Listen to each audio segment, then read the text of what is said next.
நம்முடைய கிளாஸ்ல வந்து பாத்தீங்கன்னா BEd first year second semester அதுல வந்து பாத்தீங்கன்னா குழந்தை உரிமைகள் மற்றும் பாதுகாப்பு இந்த சப்ஜெக்ட்டுக்கான முக்கியமான 10 மார்க் கொஸ்டின் தான் இன்னைக்கு நம்ம பார்க்க போறோம். சரிங்களா? இந்த சப்ஜெக்ட்ல ஒரு 14 முக்கியமான இம்பார்ட்டன்ட் 10 மார்க் கொஸ்டின் நான் எடுத்திருக்கேன். இந்த கொஸ்டின் வந்து பாத்தீங்கன்னா லாஸ்ட் இயர் கொஸ்டின்ல அடிக்கடி கேட்ட கொஸ்டின் அதெல்லாம் அனலைஸ் பண்ணி தான் முக்கியமான ஒரு 14 கொஸ்டின் வந்து நான் உங்களுக்கு எடுத்திருக்கேன். சரிங்களா?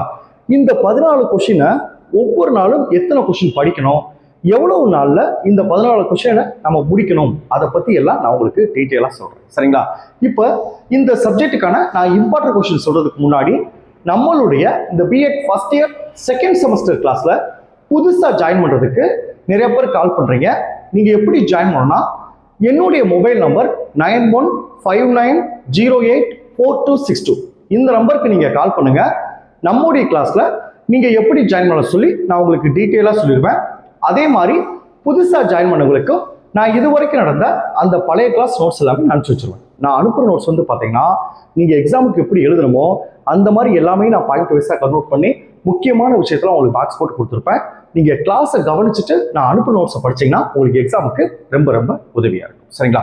இப்போ வந்து பாத்தீங்கன்னா நான் இதுக்கு முன்னாடி 3 சப்ஜெக்டுக்கான, அதாவது கற்றலுக்காக மதிப்பிடுதல், அப்புறம் ஸ்கூல் மேனேஜ்மெண்ட், மேஜர் சப்ஜெக்ட், இந்த 3 சப்ஜெக்டுக்கான ஆல்ரெடி நான் ஸ்டடி பிளான் போட்டு நான் உங்களுக்கு படிக்க சொல்லியிருந்தேன். அது போக இன்னும் 2 சப்ஜெக்ட் இருக்கு. இந்த குழந்தை உரிமைகள் மற்றும் கல்வி இந்த சப்ஜெக்ட், அடுத்து சுற்றுச்சூழல் கல்வி, இந்த 2 சப்ஜெக்டுக்கான ஸ்டடி பிளான் நான் உங்களுக்கு நான் சொல்றேன். இன்னைக்கு வந்து இந்த குழந்தை உரிமைகள் அந்த சப்ஜெக்ட் சொல்றேன். அடுத்த கிளாஸ்ல சுற்றுச்சூழல் கல்வி அதுக்கான இம்பார்ட்டன்ட் கொஸ்டினும், அதை நீங்க எவ்வளவு நாள்ல படிக்கணும், ஒரு நாளைக்கு எத்தனை கொஸ்டின் செலக்ட் பண்ணி படிக்கணும் நான் உங்களுக்கு டீட்டெயிலா சொல்றேன். சரிங்களா? இப்போ வந்து பாத்தீங்கன்னா இந்த குழந்தை உரிமைகள் மற்றும் பாதுகாப்பு இந்த சப்ஜெக்ட்ல மொத்தம் வந்து பாத்தீங்கன்னா உங்களுக்கு 14 முக்கியமான கொஸ்டின் எடுத்திருக்கேன். சரிங்களா? இப்போ நான் லாஸ்ட் கிளாஸ்ல 4th செமஸ்டர் ஸ்டூடெண்ட்ஸ்க்கு இம்பார்ட்டன்ட் கொஸ்டின் நான் கொடுத்துருந்தேன். அதுல வந்து அதிசயங்கள் நிகழ்த்தும் அதிகாலை அந்த புத்தகத்தை பத்தின ஒரு சில விஷயத்த நான் சொல்லியிருந்தேன். அந்த வீடியோ வந்து நான் செகண்ட் செமஸ்டருக்கும் நான் அனுப்பியிருந்தேன். சரிங்களா? நல்லா கவனிச்சுங்க. ஒவ்வொரு ஸ்டூடெண்ட்டும் எக்ஸாம் வரைக்கும் இந்த காலையில அதிகாலையில எவ்வளவு சீக்கிரம் உங்களால் எழுந்திருக்க முடியுமோ அந்த பழக்கத்தை வளர்த்துக்குங்க. நான் என்னை பொறுத்தவரைக்கும் நான் சொல்றேன், எக்ஸாமுக்கு மட்டும் நீங்க அதை ஃபாலோ பண்ணாதீங்க. அடுத்து வர நாட்கள் எல்லா நாட்களிலும் அதிகாலையில எவ்வளவு சீக்கிரம் உங்களால் எழுந்திருக்க முடியுமோ அவ்வளவு சீக்கிரம் எழுந்திரிங்க. இந்த பழக்கத்தை நீங்க வளர்த்துக்கிட்டீங்கன்னா எல்லா எக்ஸாமுக்கும் உங்களுக்கு உதவியா இருக்கும். நம்முடைய பர்சனல் லைஃப்ல, நம்முடைய பர்சனல் ஒர்க்குக்கும் அந்த ஒர்க்ல முன்னேற்றம் அடைகிறதுக்கும் இந்த அதிகாலை பொழுது ரொம்ப ரொம்ப முக்கியமானது. நீங்க அதிகாலை பொழுதுல எழுதிட்டு எந்த வேலையை, முக்கியமான வேலையை நம்ம முடிக்கணுமோ அந்த வேலையை அந்த அதிகாலை பொழுதுல முடிச்சிருங்க. ரொம்ப ரொம்ப நமக்கு நல்லது. இந்த பழக்கத்தை நீங்க வாழ்நாள் ஃபுல்லா கடைபிடிங்க. உடல் நலத்திற்கும் நல்லது, நம்மளுடைய தனிப்பட்ட வாழ்க்கையிலையும் மிகப்பெரிய மாற்றத்தை ஏற்படுத்தும். இந்த பழக்கத்தை நான் எப்படி வளர்த்துக்கிட்டேன், இதை வளர்த்ததுனால எனக்கு என்னென்ன நன்மையெல்லாம் கிடைச்சுன்னு சொல்லி அந்த வீடியோவில் நான் சொல்லியிருக்கேன். அதாவது 4th செமஸ்டர் இம்பார்ட்டன்ட் கொஸ்டின் சொல்லியிருந்தேன். அந்த வீடியோ நான் டிஸ்கிரிப்ஷன் கீழே லிங்க் கொடுக்குறேன். அந்த அதிகாலை பொழுதுல எப்படி எந்திரிக்கணும், எந்த மாதிரி நீங்க பிளான் பண்ணி படிக்கணும் அதை நான் சொல்லியிருக்கேன். சரிங்களா? இப்போ பார்த்தீங்கன்னா இந்த 14 கொஸ்டின்ல ஒவ்வொருத்தவங்களும் முடிஞ்ச அளவுக்கு காலையில 2 மணி நேரம் இல்ல குறைஞ்சது 1.5 மணி நேரம் படிக்கிற மாதிரி நீங்க எந்திரிச்சுங்க. உங்களுடைய வேலையை பொறுத்து 4 மணிக்கு எந்திரிங்க, இல்லைன்னா 5 மணிக்கு எந்திரிங்க. அதிகபட்சம் 2 மணி நேரம் காலையிலேயே நீங்க யூஸ் பண்ணிருங்க. குறைஞ்சபட்சம் 1.5 மணி நேரம் யூஸ் பண்ணிருங்க. காலையிலேயும் ஒரு முக்கியமான 10 மார்க் கொஸ்டின் முடிச்சிருங்க. சரிங்களா? இப்போ நான் ஒரு நாளைக்கு எத்தனை கொஸ்டின் சொல்லியிருக்கணும், இப்போ ஃபார் எக்ஸாம்பிள் ஒரு நாளைக்கு 3 கொஸ்டின் சொன்னா அந்த 3 கொஸ்டின்ல பெரிய கொஸ்டின் எது, கொஞ்சம் கடினமான கொஸ்டின் எது, அதை செலக்ட் பண்ணிட்டு ஒவ்வொரு கொஸ்டினுக்கும் நான் கீ பாயிண்ட்ஸ் கொடுத்துருப்பேன். இப்போ நாளைக்கு மார்னிங் வந்து ஒரு எந்த கொஸ்டின் நீங்க படிக்க போறீங்களோ முதல் நாள் நைட்டே அந்த கொஸ்டினை A4 ஷீட்ல எழுதிட்டு அந்த கீ பாயிண்ட்ஸ் எல்லாமே அந்த A4 ஷீட்ல எழுதி வச்சுக்கோங்க. காலையில எந்திரிச்சோடையும் அந்த A4 ஷீட் எடுத்துட்டு அந்த கீ பாயிண்ட்ஸ் எல்லாம் மனப்பாடம் பண்ணிட்டு அடுத்து நான் கொடுத்த நோட்ஸை நீங்க படிங்க. உங்களுக்கு ஈஸியா இருக்கும். நீங்க காலையிலேயே ஒரு கேள்வியை முடிச்சிட்டீங்கன்னா உங்களுக்கு ஒரு நம்பிக்கை வந்துடும். ஓகே, ஒரு கேள்வி முடிச்சிட்டோம், நீ 2 கேள்வி தானே, இன்னைக்கு இந்த நாள் முடிச்சிடலாம், அப்படி உங்களுக்கு தன்னம்பிக்கை வந்துடும். காலையில நீங்க அதை சுறுசுறுப்பாக பண்ணாம விட்டீங்கன்னா எப்போ படிக்கணும் அந்த அசால்ட்டு தனம் வந்துட்டு நான் சொல்ற இந்த ஸ்டடி பிளானை உங்களால் ஃபாலோ பண்ண முடியாம கஷ்டப்படுவீங்க. அதிகாலை பொழுத நீங்க கண்டிப்பா பயன்படுத்துங்க. இதை நான் பயன்படுத்தி என்னுடைய வாழ்க்கையில நல்ல முன்னேற்றத்தை நான் என் மனசு தோணுது, நல்ல முன்னேற்றம் அடைஞ்சிருக்கு அப்படின்னு மனசு தோணுது. அதுக்கு முக்கியமான காரணம் நான் அதிகாலையில் எழுந்துக்கிற அந்த பழக்கத்தை நான் வளர்த்தனால தான். சரிங்களா? இப்போ வந்து பார்த்தீங்கன்னா, நான் ஸ்டடி பிளான் சொல்லும்போது ஒவ்வொரு நாளும் காலையில் எழுந்திரிச்சு ஒரு 10 மார்க்கை முடிச்சுட்டு தான் நீங்கள் மற்ற வேலையை பாருங்க. ஒரு 10 மார்க்கை முடிக்காம மற்ற வேலையை பார்க்காதீங்க. உங்களுடைய சூழ்நிலையை பொறுத்து காலையில் எத்தனை மணிக்கு எந்திரிக்கலாம் அப்படி பிளான் பண்ணிக்கோங்க.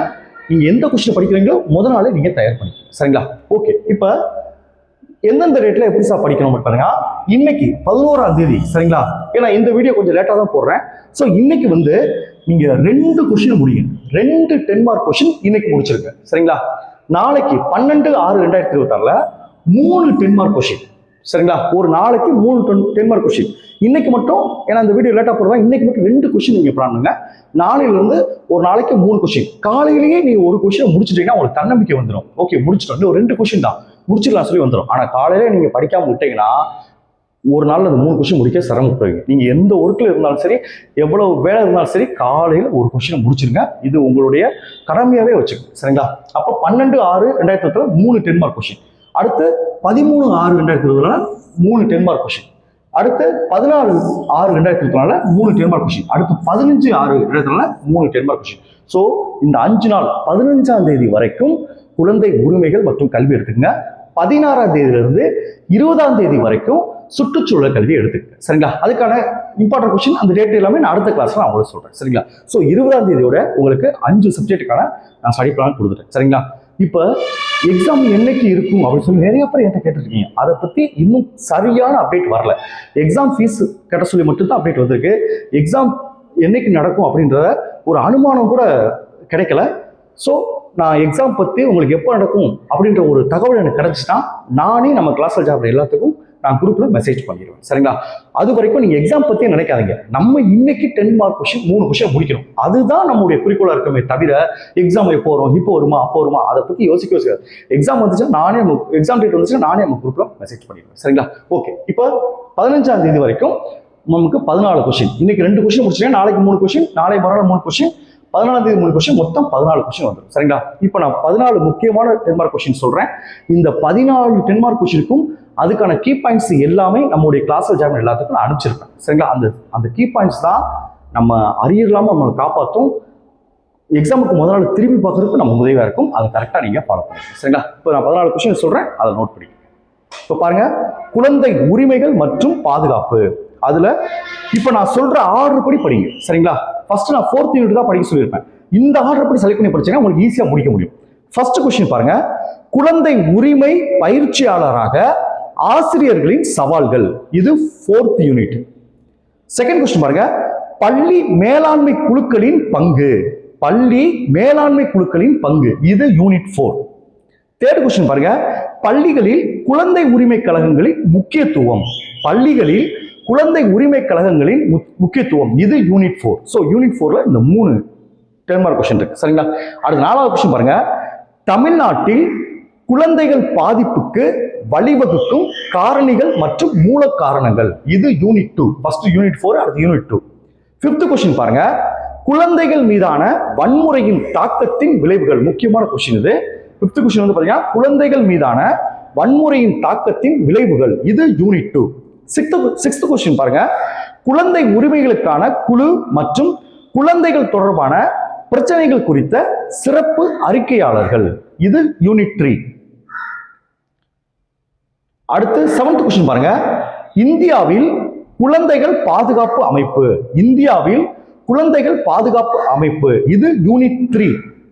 அடுத்து 8th கொஸ்டின் பாருங்க, குழந்தை பாதுகாப்பு பற்றிய தேசிய மற்றும் மாநில கொள்கைகள். குழந்தைகள் பாதுகாப்பு பற்றிய தேசிய மற்றும் மாநில கொள்கை. இது யூனிட் 3. அடுத்து 9th கொஸ்டின் பாருங்க, குழந்தைகளின் பங்கேற்பையும் பாதுகாப்பையும் உறுதி செய்வதற்கான அவர்களின் வழிகாட்டியாக ஆசிரியர்கள். ரொம்ப ரொம்ப முக்கியமான கொஸ்டின். 9th கொஸ்டின், குழந்தைகளின் பங்கேற்பையும் பாதுகாப்பையும் உறுதி செய்வதற்காக அவர்களின் வழிகாட்டிகளாக ஆசிரியர்கள். இது யூனிட் 5. அடுத்து 10th கொஸ்டின் பாருங்க, குழந்தை உரிமைகளை கொண்டாடுவதற்கான திறன்கள். குழந்தை உரிமைகளை கொண்டாடுவதற்கான திறன்கள். இது யூனிட் 5. அடுத்து 11th கொஸ்டின் பாருங்க, பாதிக்கப்படக்கூடிய தேவையுள்ள குழந்தைகளுக்கான உளவியல் சமூக ஆதரவு மற்றும் பரிந்துரை சேவைகள். இது ரொம்ப ரொம்ப முக்கியமான கொஸ்டின். 11th question. பாதிக்கப்படக்கூடிய தேவையுள்ள குழந்தைகளுக்கான உளவியல் சமூக ஆதரவு மற்றும் பரிந்துரை சேவைகள். இது யூனிட் 5. அடுத்து 12th கொஸ்டின் பாருங்க. குழந்தைகளின் உரிமைகளுக்கான ஐக்கிய நாடுகளின் மாநாடு. குழந்தைகளின் உரிமைகளுக்கான ஐக்கிய நாடுகளின் மாநாடு. இது யூனிட் 1. 13th கொஸ்டின் பாருங்க. குழந்தை உரிமைகள் மற்றும் நிலையான வளர்ச்சி இலக்குகள். இது யூனிட் 1. 14th கொஸ்டின் பாருங்க. மில்லேனியம் வளர்ச்சி இலக்குகள். மில்லேனியம் வளர்ச்சி இலக்குகள். இது யூனிட் 1. இந்த 14 முக்கியமான கொஸ்டின். இதை 15ஆம் தேதிக்கு முடிச்சிருங்க. Okay, thank you students. நம்ம நெக்ஸ்ட் கிளாஸ்ல பார்ப்போம்.